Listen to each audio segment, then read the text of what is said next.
Annenberg Media.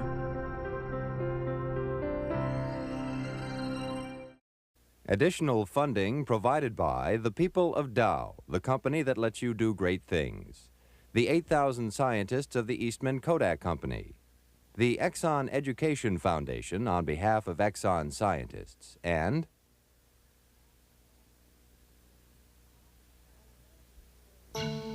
our world is filled with a vast variety of different things: plants, animals, the sea and air, rocks and minerals. Yet everything is made of atoms so small they're invisible. Combinations of atoms form these larger, varied objects. Energy is certainly involved in bonding atoms, but how? If there is an interatomic glue holding our world together, what's the nature of that glue? Intriguing and important questions, because nearly all the substances around us and within us are held together by chemical bonds.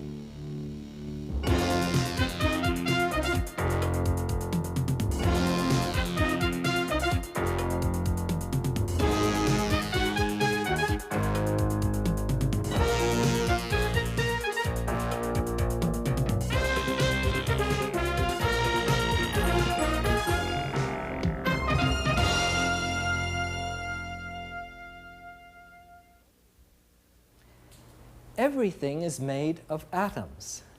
But the building blocks of this world are groups of atoms, big or small in number, connected up to each other. So in this flask of water, there are 10 to the 24th or so water molecules, every one of them H2O. In every one, an oxygen connected up to 2 hydrogens. In this salt, there is a vast ordered array of sodium and chloride ions. We've got to figure out what it is that holds atoms together in salt or in water. The key to chemical bonding is this marvelous periodic table of the elements and a knowledge of the electron configurations of the atoms, in particular those of the noble gases like helium or neon. The noble gases are chemically inert. Why? Because they have a filled s and p electron cloud. Now, with very few exceptions, there are no compounds of the noble gases, but everything else in the periodic table, arsenic, copper, indium, nitrogen, sulfur, nickel, these do form compounds. They do so by trying to achieve the stable electron configuration of the noble gases. There are at least 2 ways to do that. The elements in compounds are held together primarily by ionic or covalent bonds. And the basic rules governing how these bonds form are, first, atoms lose, gain, or share electrons to complete their valence shells. And second, electrons tend to exist in pairs. Only the 6 noble gases do not readily combine with other elements because their valence shells are already full. Making and breaking these chemical bonds is chemical change, and when chemical change occurs, energy is involved. It might take a lightning bolt or something as complicated as algae to break a chemical bond. What exactly are these bonds and how do they form? Electrostatic attraction of oppositely charged particles, ions, forms one type of bond, called ionic bonding. How do ions form? Let's look at an alkali metal, sodium. A sodium atom has 1 valence electron. Its energy level diagram looks like this. Very little energy is required to lose that electron. The outer shell is now full. A positive sodium ion has been formed, smaller than the atom. On the other side of the table, a chlorine atom has 7 valence electrons. Energy is given off when it gains an electron, filling its valence shell, forming a negative chloride ion. When sodium and chlorine are brought together, one gives up an electron, the other accepts an electron. They react, producing an ionic crystalline solid, salt. Energy is involved, as demonstrator Don Showalter explains. Now, what would happen if we would mix together sodium that wants to lose an electron with chlorine that wants to acquire an electron? Let's see. In this beaker is chlorine gas. You can see the green color that's in there. That's quite a poisonous gas. What I want to do is to heat a piece of sodium metal. So I'm going to put a piece into this glass spoon.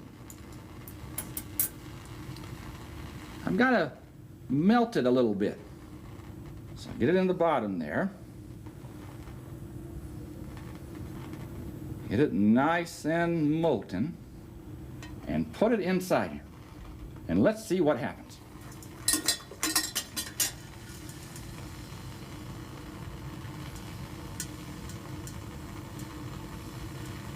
That's quite a reaction, huh? A lot of light. It gets more and more intense. There's a white powder that's forming in there. And certainly the reaction is giving off a lot of energy. Now, once it calms down, let's see what it forms.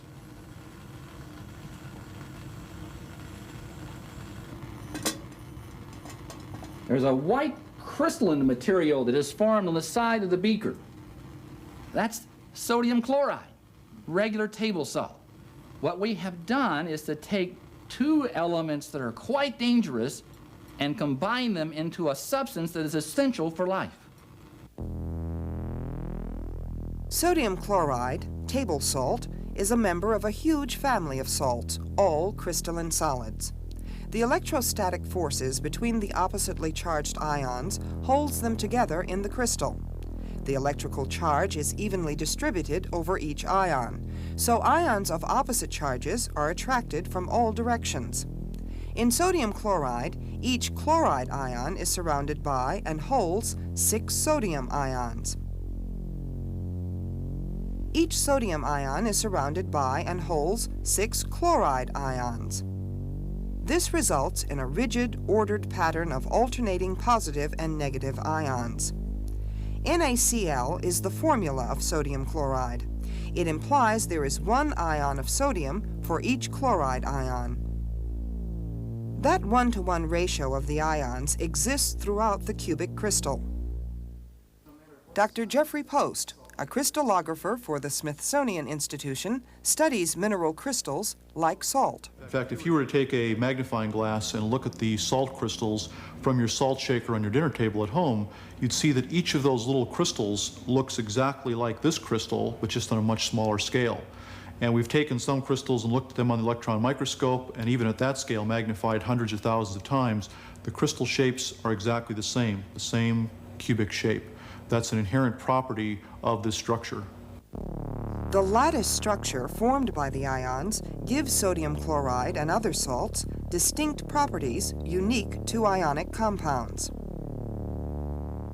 I have 2 crucibles. Both of them contain white crystalline solids. They look very much the same. However, one of them is ionically bonded. If the way substances are bonded together give them different properties, we ought to be able to test that. One way to do that is to see if they conduct electricity. All right, we can do that by using this sort of setup in here. Light bulb and electrode system. Let's turn on the electricity and nothing happens. Well, sure, nothing's going to happen. The circuit's open. Let me show you what happens if I close it with this screwdriver. See, the light comes on. How about this one? All right. Well, instead of using that screwdriver, what if we would lower the electrodes into the substances? Test the conductivity that way. I'll lower them in there, and look what happens. Nothing. The light bulbs do not light up.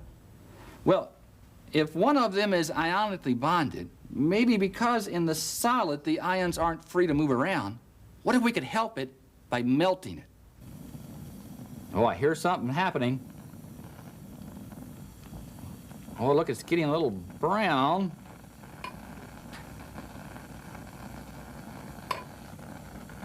I see some liquid coming around there. I've got all liquid and this does not conduct electricity. So in the molten form, this is a non-conductor, non-electrolyte. But let's see what's happening over at the other crucible. Well, I'm heating this one, and I have to heat it really hot. It looks like in order for anything to happen.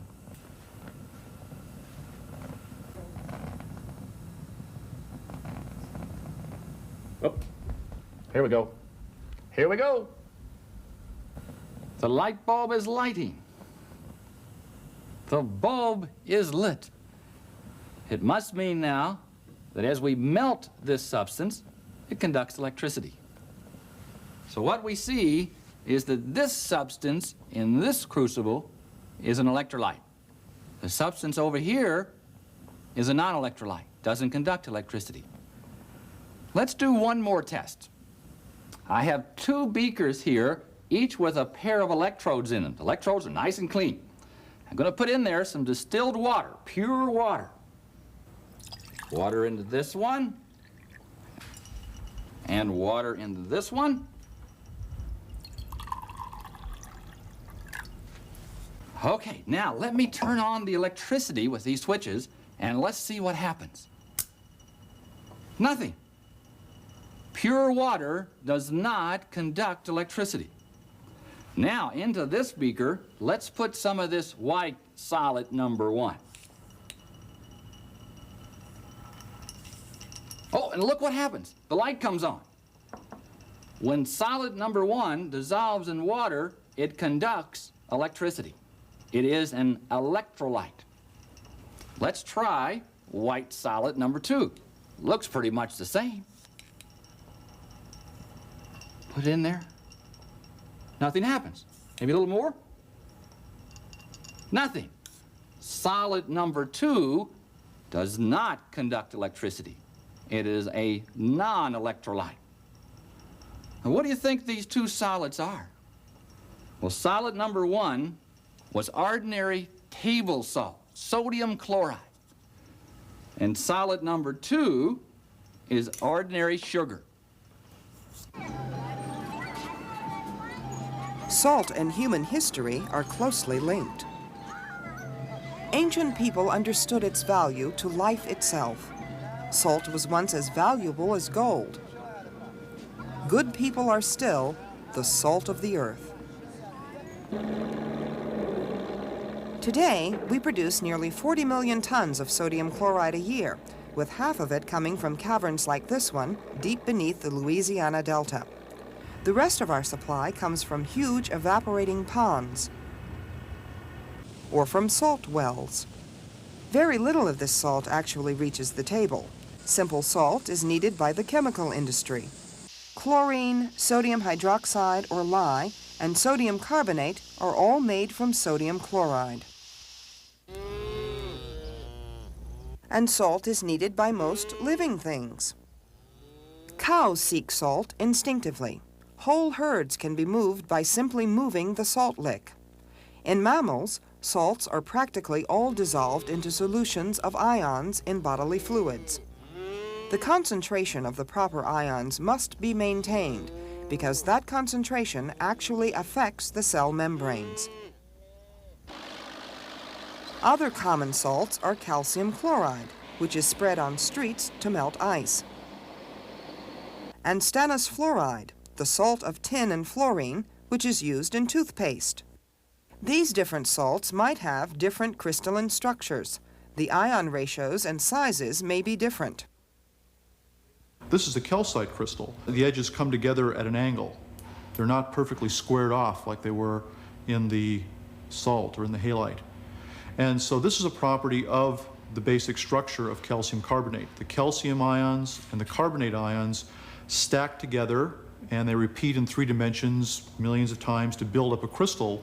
But because of the different shape and the different charges of the carbonate molecules and the calcium ions, these stack together energetically in a different manner.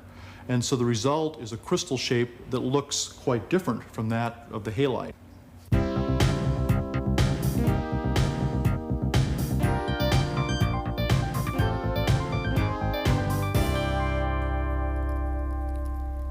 This table salt is our most commonly known ionic compound.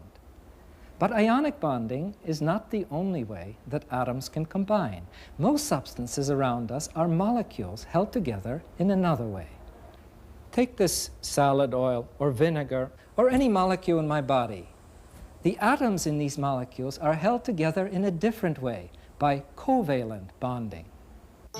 Covalent bonding is the most common type of chemical bonding that holds atoms together in molecules. Molecules are electrically neutral combinations of different atoms. Unlike ionic substances, which are solids, molecular substances can be solids, liquids, or gases. To understand covalent bonding, let's begin with the simplest element, hydrogen.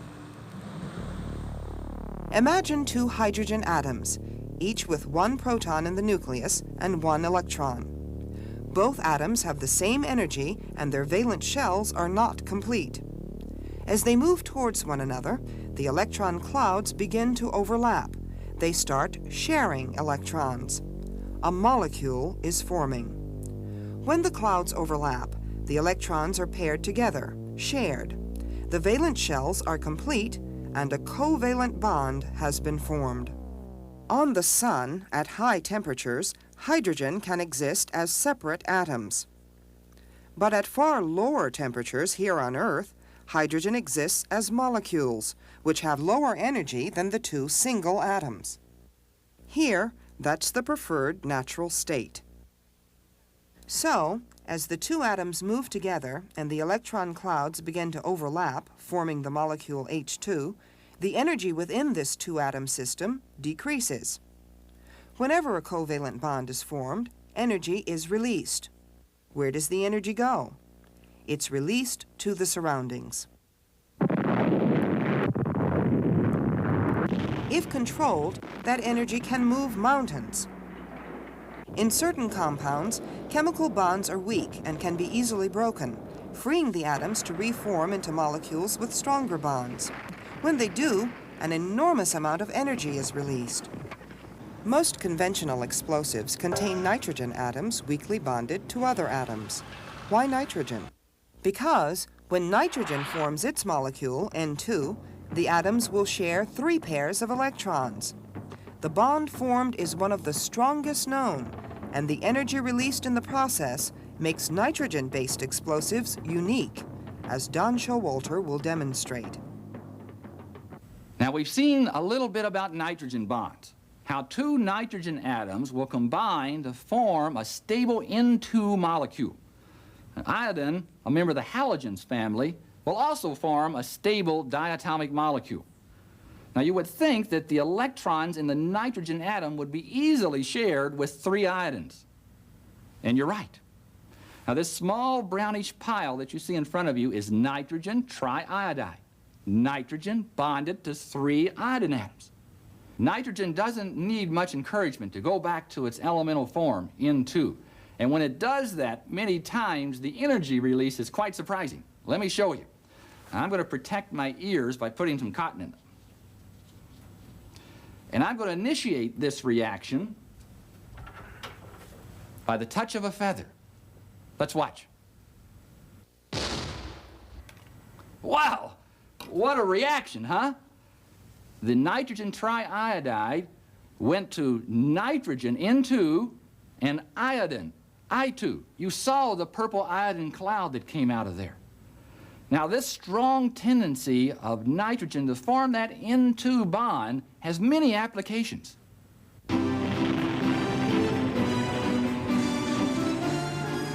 Explosives have impacted civilization in peace and in war. Tunnels, canals, excavations, and roadbeds were all made possible by these high-energy explosives. The trinitroglycerin of dynamite and TNT made mining more efficient. But the explosive of choice in today's blasting industry is a fertilizer. The white stuff that's going in there is a base load of ammonium nitrate and fuel oil. Ammonium nitrate, another nitrogen compound, is a fertilizer farmers use on their fields. Now these holes will go off in a timed sequence. Lynn Corson is a research fellow at ETI, the company supplying the explosives for today's shoot. What will happen is that the charges in front will begin moving the rock out of the way so that the charges in back will not have as much rock to move out. Each hole is filled with the ammonium nitrate fuel oil mixture and a primer of TNT. In a fraction of a second, there will be millions of chemical bonds breaking and reforming to produce an explosion. 4.5 tons of ammonium nitrate were used in blasting away this rock cliff. When any covalent bond forms, energy is released. The same amount of energy is needed in order to break that bond. This is something nature does every day. There is nitrogen in all living things. Muscle, hair, and DNA all contain nitrogen bonded to other elements. But 80% of the atmosphere is nitrogen molecules, held together by strong triple bonds. How do living things get the form of nitrogen they need? Lightning helps. It has enough energy to break apart nitrogen molecules, which then react with oxygen in the air, eventually forming nitric acid. This natural acid dissolves in rain and falls to Earth as a dilute solution. There, it is absorbed and metabolized by plants. Some plants, though, convert molecular nitrogen in a different way. Soybeans and other legumes, like peas and peanuts, host a unique bacterium in their roots.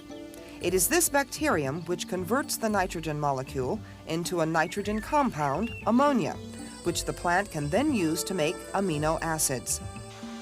Exactly how the bacterium works is the subject of vigorous research. From the U.S. Department of Agriculture, Don Keister.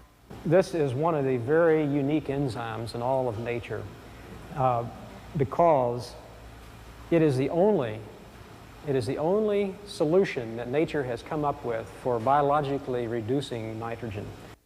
The soybean and the bacterium have a symbiotic relationship. The plant houses and feeds the bacterium, and in turn, it receives the nitrogen it needs. But not all plants can host these nitrogen fixers. They have to rely on rain and manufactured fertilizers like ammonium nitrate, and they're expensive. As the world's population grows, so does the demand for food, which depends on nitrogen fixation. We are currently using something like 300 million barrels of oil per year in this country alone to produce nitrogen fertilizers. We, for instance, predict that we're going to need to double the food supply over the next 20 years. Where is that energy going to come from? Where is the fertilizer going to come from?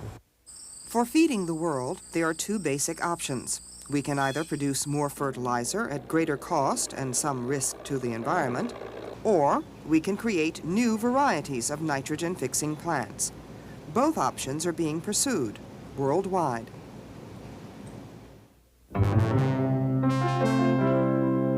To review, except for the noble gases like helium and neon, which have full valence shells, everything around us is chemically bonded. Ionic and covalent bonding are the two main ways which elements can bond. Ionic bonds form when atoms either give up or acquire electrons. In the process, they become positive or negative ions, which attract one another, producing salt crystals. Covalent bonds are formed when two or more atoms complete their valence shells by sharing electrons. As atoms form molecules, energy is released, so molecules have less energy than the initial atoms. To break molecules apart, back into their constituent atoms, energy must be put back into the system. My own research actually has to do with bonding in molecules. What I want to know is why a molecule has the structure that it does. Let me tell you a story of something I did a few years ago. There's an important class of molecules called organometallics. They have an organic piece and a metal atom. One day, a German group made a new one of these, trisethylene nickel. It has in it ethylenes and a nickel atom. Now, when they made it, they didn't know its shape, its structure, whether the ethylenes were standing up like soldiers or if they should be lying down the way they are in this model. Why does it matter? Well, the shape of a molecule is important in defining its properties. Molecules close to this one were active as catalysts in making polyethylene, but that's not the reason why I was interested in them. I just wanted to know their geometry. Together with my coworkers, and looking at the way that the electrons move in this molecule, we were able to predict that the ethylenes should be lying down the way they are now. Within a very short period of time, a group in England confirmed this prediction on a related platinum-containing molecule. You can see that this is a problem in molecular architecture. Chemical bonds are connections between atoms of a definite strength, a definite length. They make molecules out of atoms. But knowing the bonding in a molecule is not sufficient. Molecules also have a characteristic shape, a structure, an architecture, which we will see in the next program.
Annenberg Media. Additional funding provided by the people of Dow, the company that lets you do great things. The 8,000 scientists of the Eastman Kodak Company. The Exxon Education Foundation on behalf of Exxon scientists. And